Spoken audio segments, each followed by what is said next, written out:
Natulog ng gutom si Mama para lang mapagkasya naming nga anak niya, ang ulam at kanin. Hello, Ate Vine. I just want to share my own story.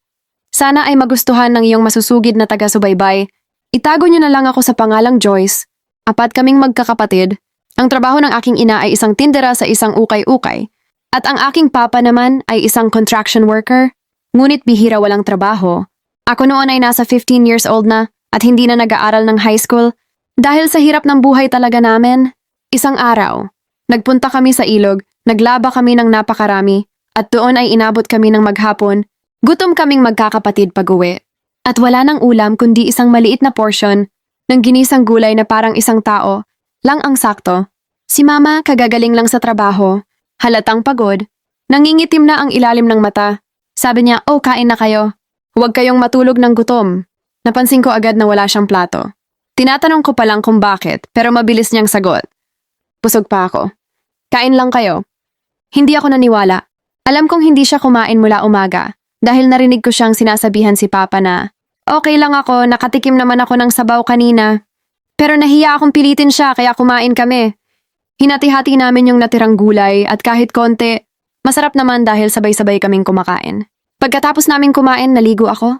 Pagbalik ko, nakita ko si Mama nakaupo sa gilid ng kama, nakahawak sa tiyan niya, pawis na pawis kahit malamig ang hangin. "Ma, ano po nangyari?" Napatingin siya sa akin at ngumiti. Yung pilit ng ngiti. Yung tipong alam mong may tinatago. "Wala to, anak." Nahilo lang ako. Pero hindi totoo. Nakita ko yung nanginginig niyang kamay. Nakita ko yung maputla niyang labi.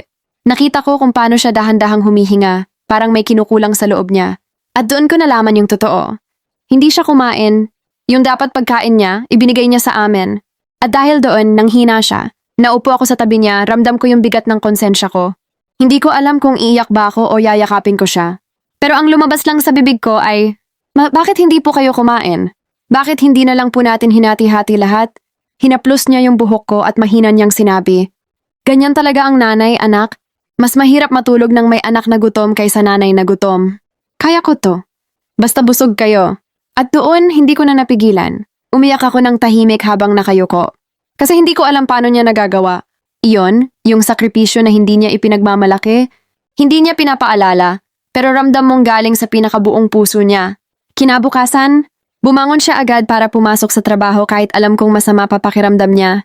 Nagpilit siyang maglakad ng maayos, nagpilit siyang ngumiti, nagpilit siyang maging matatag para sa aming lahat. At habang pinapanood ko siyang umaalis ng bahay, isang bagay ang humampas sa puso ko ng buong lakas.